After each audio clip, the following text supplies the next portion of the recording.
Why in the world would anyone buy a $900 portable monitor?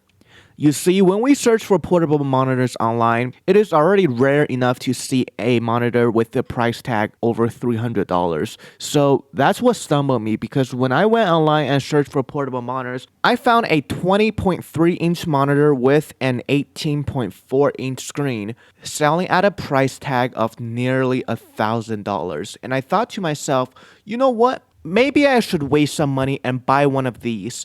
So luckily I was able to find one of these at a slightly cheaper but still absurdly expensive $700. Now, before you guys start hating on me, let me just explain something. You see, with monitors in general, it is not uncommon to see professional grade monitors start at a price of thousands of dollars upwards towards tens of thousands of dollars. Apple would be a great example of this because their one and only monitor that they currently sell goes at a price of over $7,000. Another great example of this would be Asus with their collection of portable monitors. Their most expensive version costs, get this, over $4,000. And you might be thinking to yourself, who in the world would buy this? Well, a lot of people like this price apparently. They liked it so much that they actually temporarily sold out. As a matter of fact, the only place you can buy it right now would be on third-party websites for an extra cost.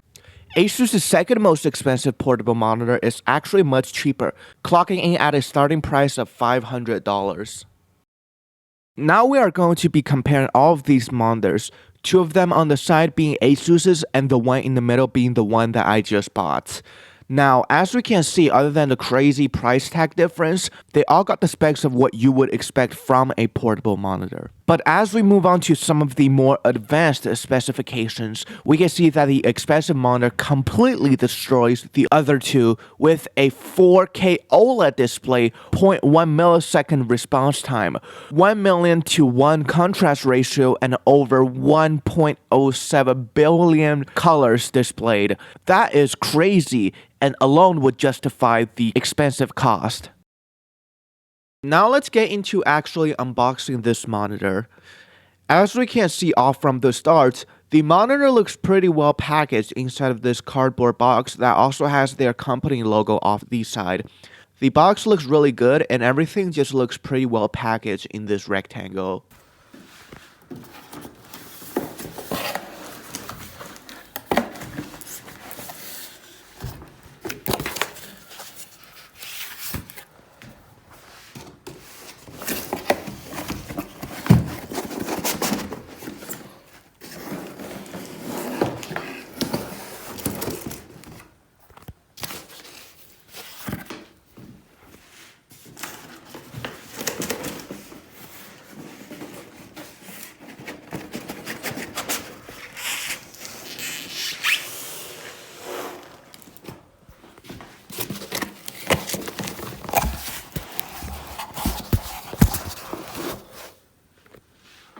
This is when I started to get a little bit worried because they didn't really have their own official box inside of their cardboard box, and it's just this styrofoam packaging that contains everything.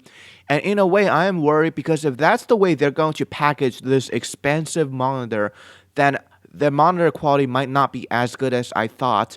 But luckily, when I unveiled it, it actually looked pretty decent with that leather case. You know, they have a magnetic thing that like snaps back and forth, so that is pretty good.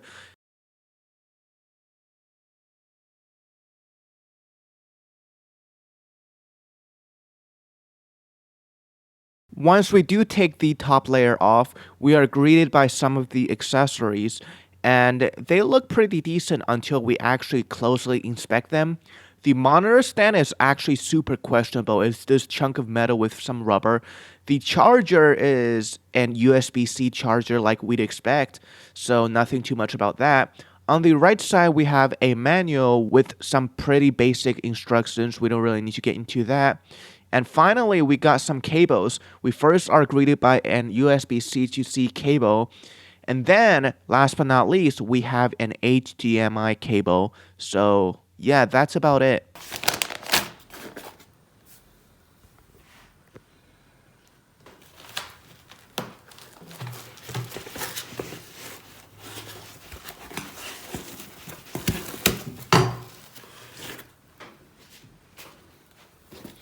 Okay, now that we got a look at all of the accessories, let's now take a look at the actual monitor and see how the quality is.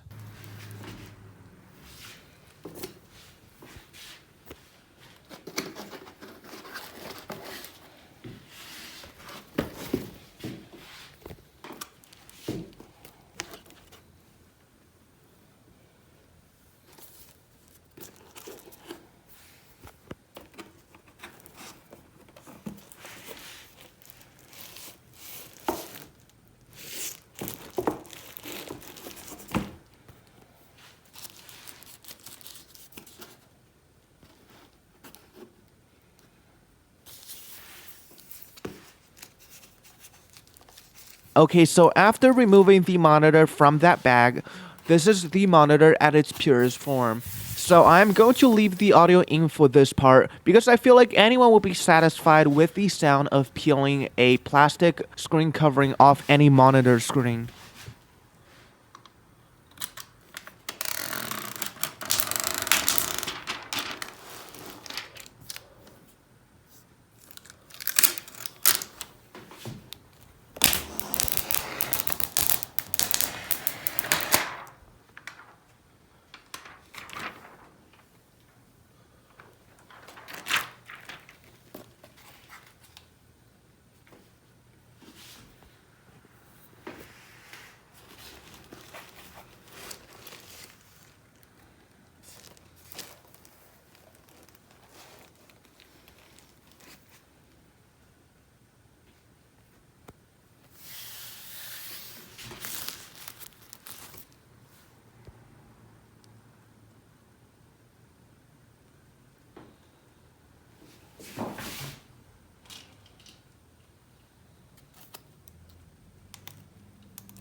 Okay, so let's actually take a look at how the monitor holds up to everyday use, okay? So what we're going to do is we're first going to open it up and then we're going to use the provided case. We do want to take very good care of this leather case because I doubt anyone will be able to find another 18 to 19 inch case for a portable monitor. Not a lot of these goes around. But yeah, as we can see, the monitor just props right up by these magnetic, case. So I'm pretty sure that either there's magnets on both the monitor and the case, or maybe the back of the monitor is magnetically attached to the case that has magnets in it. But either way, it's really, really easy to just open it up, take it out, and then pop it right back in. The monitor without the case is actually really, really light. It's only about a kilogram. And with the case, it's like another half a kilogram. So the case is actually really, really heavy. Next up, let's talk about this monitor stand that comes with it. And the reason why I called it questionable when we first unboxed it is because just look at it. It's basically a chunk of metal with some plastic, not plastic, but like silicone rubber things surrounding it. And I mean, this isn't going to protect your monitor, or this isn't viable at all. Because yes, it does work as technically a stand, but like who in their right mind would think that propping their $700 monitor onto it would be a good idea? Because this looks like something that is built and shipped out of a dollar store, and I don't think anyone would want to just risk damaging their monitor and put their monitor on top of it. I mean, you already basically have a monitor case that does the same thing with way better protection, right? Because if you think about it, with the case, like at least it offers some kind of protection, like if it slides and if it falls, I mean, it's not falling directly on the table. Plus, this stand doesn't even prop your monitor up like a normal monitor. It just displays it just like the case. And it's so easy for it to topple over that if your monitor breaks, this would be one of the main reasons that your monitor breaks. It's just the stand collapses through the monitor's sheer weight, and then it's going to end up scratching your monitor or banging your monitor on the table. Right here, we also have their power adapter, which is basically just this USB-C type cable thing that they made. And I think they made it in such a way where it doesn't really charge anything else other than this monitor, because I tried to charge my Oculus and also my Nintendo Switch with it, and it's not delivering power to them. So I think, yeah, that's what they did to their power adapter. Also, the power cable is about 1.5 meters in total length. Just something that I thought you guys might want to know.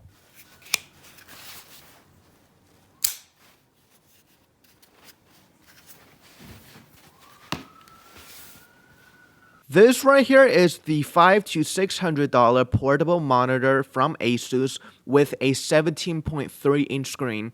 And this is the monitor that I said I was going to be comparing my monitor with, because price point wise, they are the most similar. So just by looking at it right off the bat, I mean, the monitor, they look like they are built the same, but the stand just looks like it's on a completely different level. I mean, the stand that it come from doesn't look like the crappy $1 monitor stand that I got. It actually looks like a $50 monitor stand that you can use to adjust and prop your monitor up in many different angles. And also, I mean, their leather case only offers like screen protection. It doesn't offer protection on the back. So that is the only minus that I see so far with this monitor. That's when I got a genius idea. I am going to be comparing these two monitors side by side. So I reached into my backpack and I pulled out my own 18.4-inch monitor.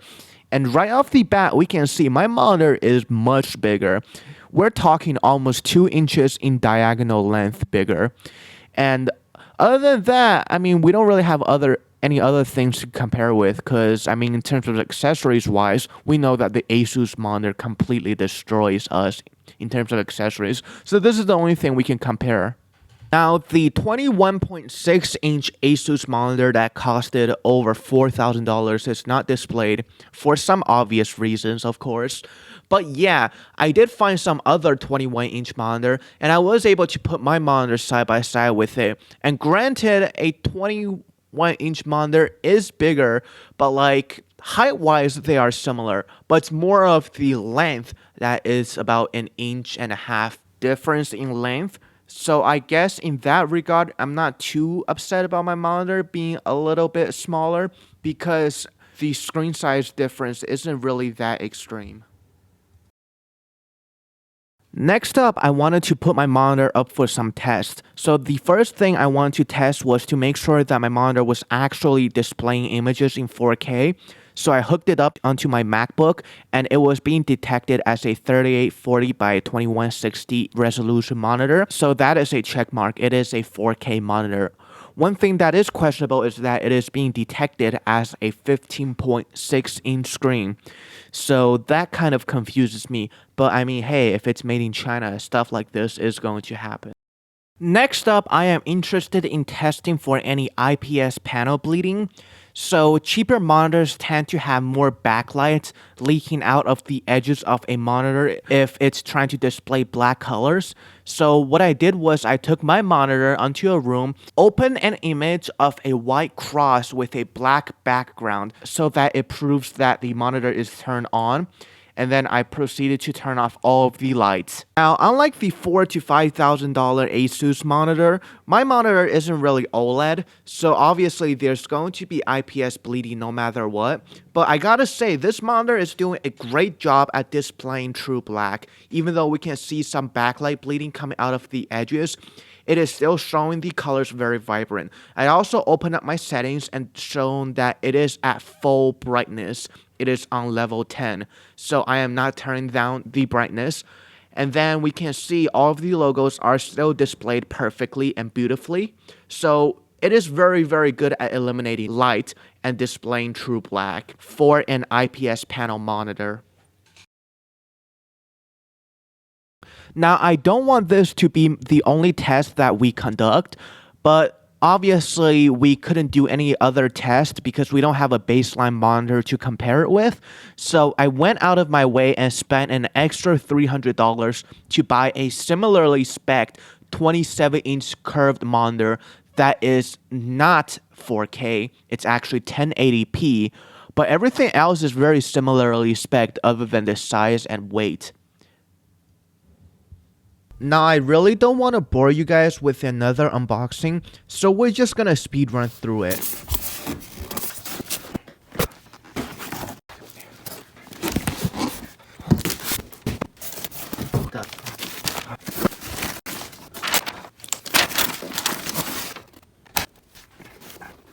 Overall, it looks like a pretty decent 27-inch curved monitor if you're on a budget.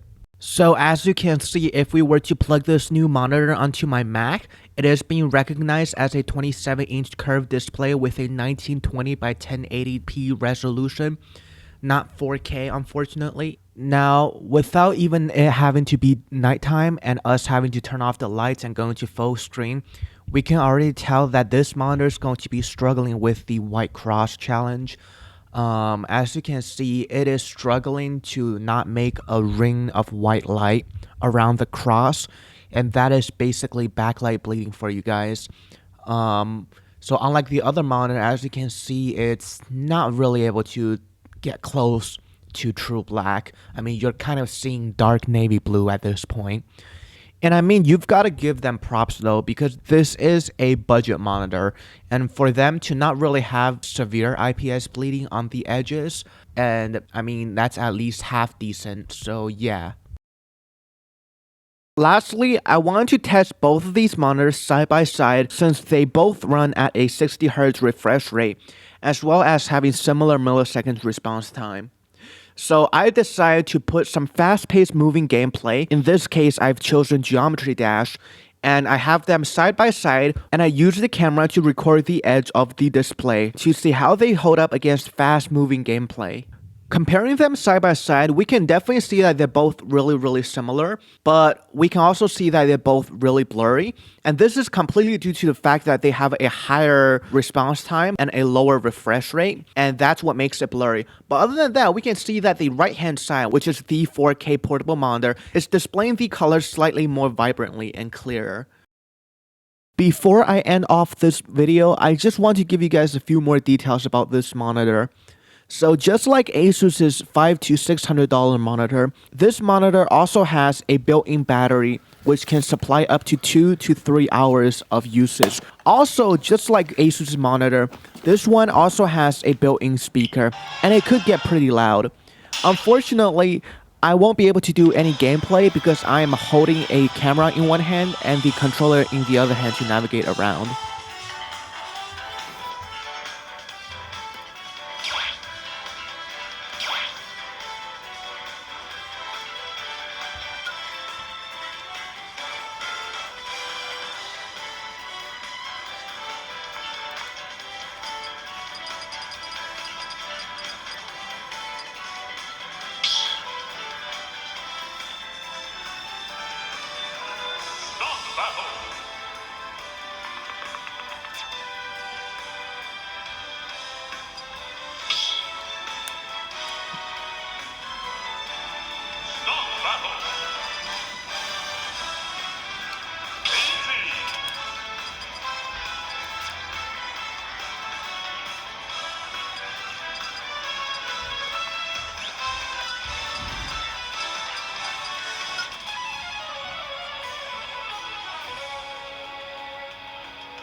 Alright, this is the end of the video.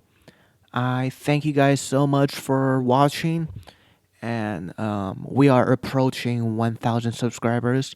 And honestly, it would mean a lot to me if you guys would hit that like and subscribe button.